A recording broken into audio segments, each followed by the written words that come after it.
And then once you start that no one will save you, that no one will heal your own trauma, then no one will save you.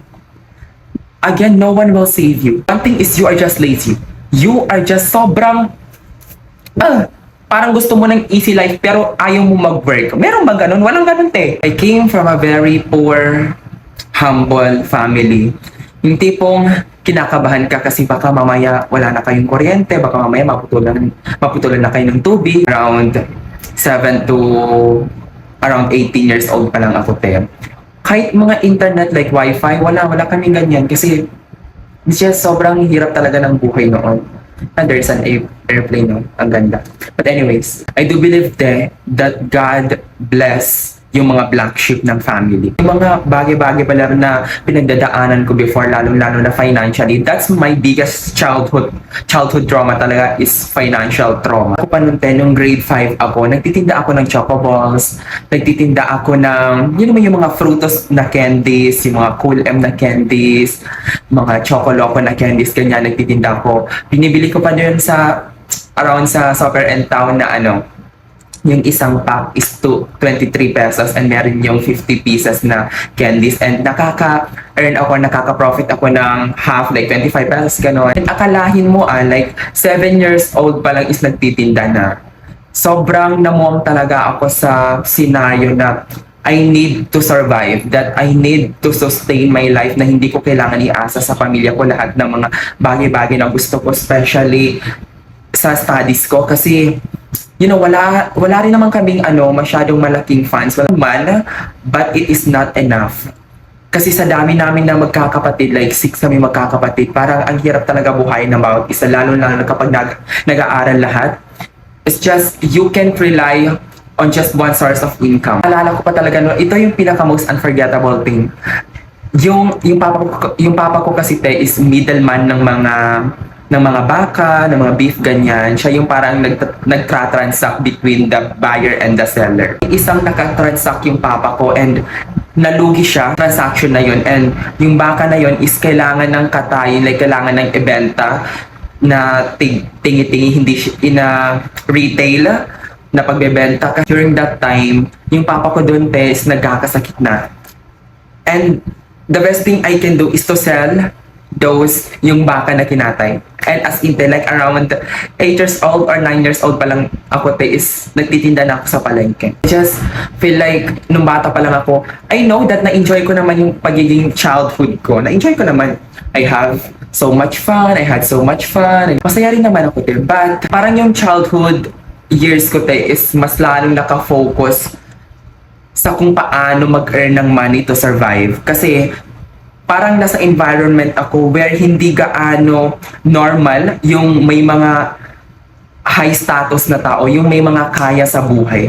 And that parang when I'm in that environment, I just feel like I need to fit in, na dapat maging mahirap din ako, na dapat I hustle, dapat I grind, kasi yun yung mga taong kasame ko ng environment, yun yung mga taong same ko ng frequency. Environment plays a huge role when you start upgrading your life. Yung environment mo yung mismong maghihila sa'yo pababa, kasi you need to align yourself in that level.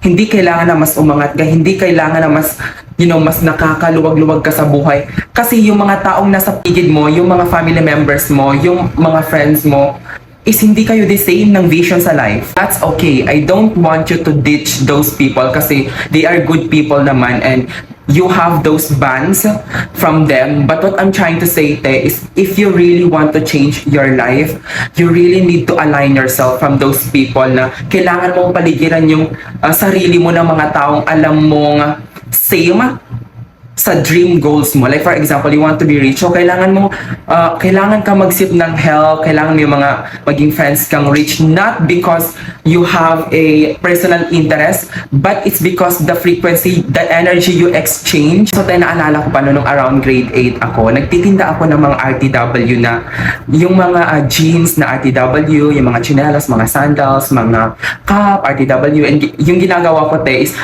yung mga products na yun is galing pala yung sa tita ko, and then ako yung nagre-resell nun. And ang ginagawa ko, pinapautang ko siya sa mga kaklase ko. na hulog-hulugan para lang mabenta yung product na yun. And ganun ako ka-determine para lang maka-earn ng money. And I was just so desperate and devastated during that time. Kasi kahit 20 pesos, 5 pesos lang yung profit ko, pinagtsatsagaan ko talaga. But I'm happy. I'm happy. Kasi iba yung feeling na you are earning money in your own ways. Na pinaghihirapan mo talaga na like pinagpapaguran mo kasi iba yung fulfillment, iba yung parang success.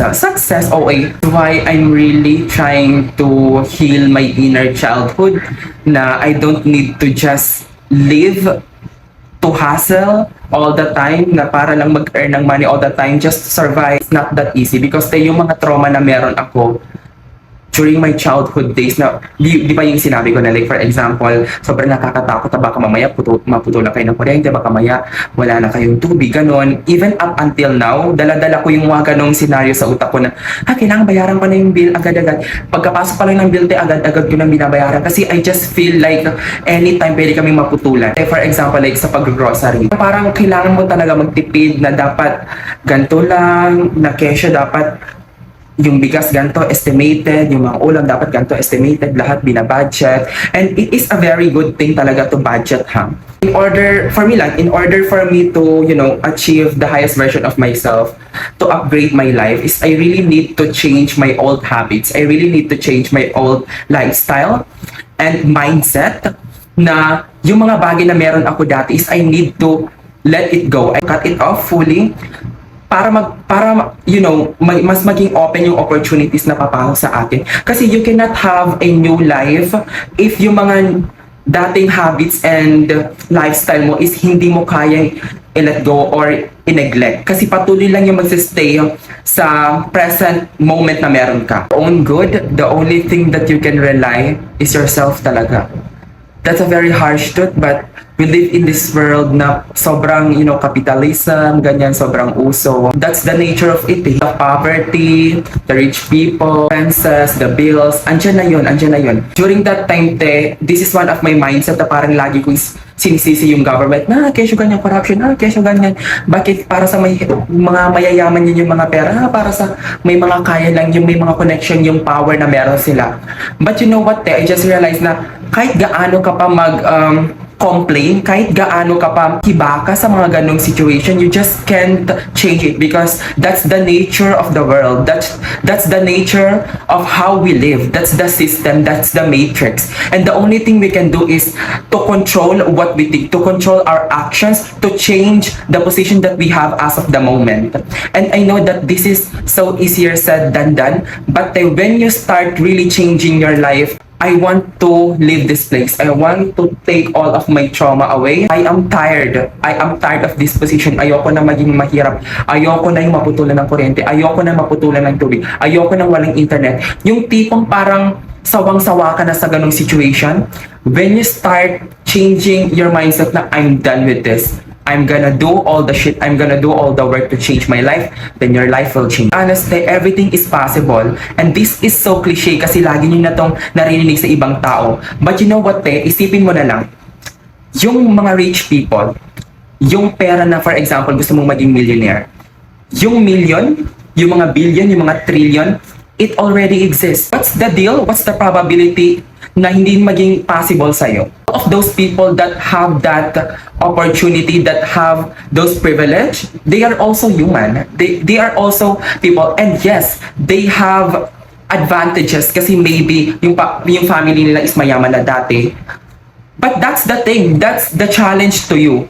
If talaga bang porsigido ka to achieve those goals, talaga bang you really want to change your life, no matter what reason is, you will try to achieve that. Isa talaga sa mga mindset na mga ating environment that I have is yung puro reason na lang na kesyo ganyan, what if mag-fail, na what if mag-set ako ng business, mag-fail, na what if i-try ko yung ganitong work is hindi ko alam, what if i-try ko yung ganitong opportunity, and what if nakakahiya lang, what if pagtawanan ako. Ang daming what if, and hindi maubos-ubos yung what if. Sa kaka-what if mo, nauubusan ka na ng time, nauubusan ka na ng opportunity. And that's the thing, hindi lahat ng tao is gustong willing to take risks na i-take yung mga uncomfortable situation, and that's what separate the rich and the poor.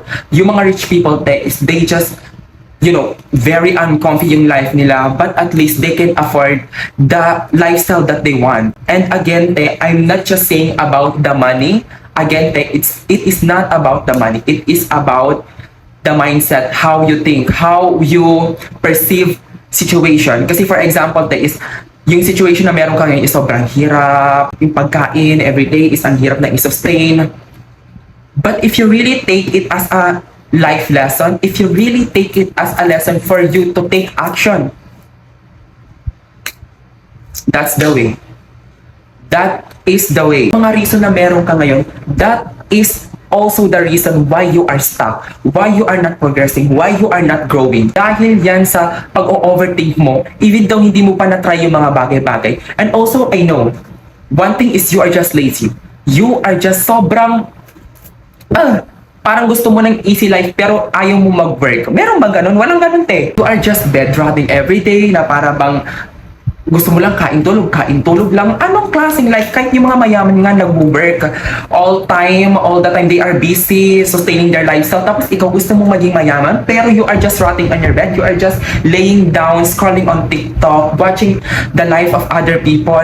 So anong i-expect mo? Anong i-expect mo na outcome? You are just consistently comparing yourself to other people. And yes, that's the thing. Kino-compare mo yung sarili mo na mas nakakangat sila kasi they are doing the shit. While ikaw, puro ka lang pagbabash, puro ka lang pag-comment ng mga negative comments, puro ka lang pag-o-observe ng lifestyle ng ibang tao without changing your own life. Ay, gaano karami pang self-help books. Example, yung mga self-help books na to, kahit basahin ko pa yan everyday, every night, kahit matapos ko pa yan basahin lahat-lahat, if I am not willing to take the risk, if I am not taking action, then this is all useless.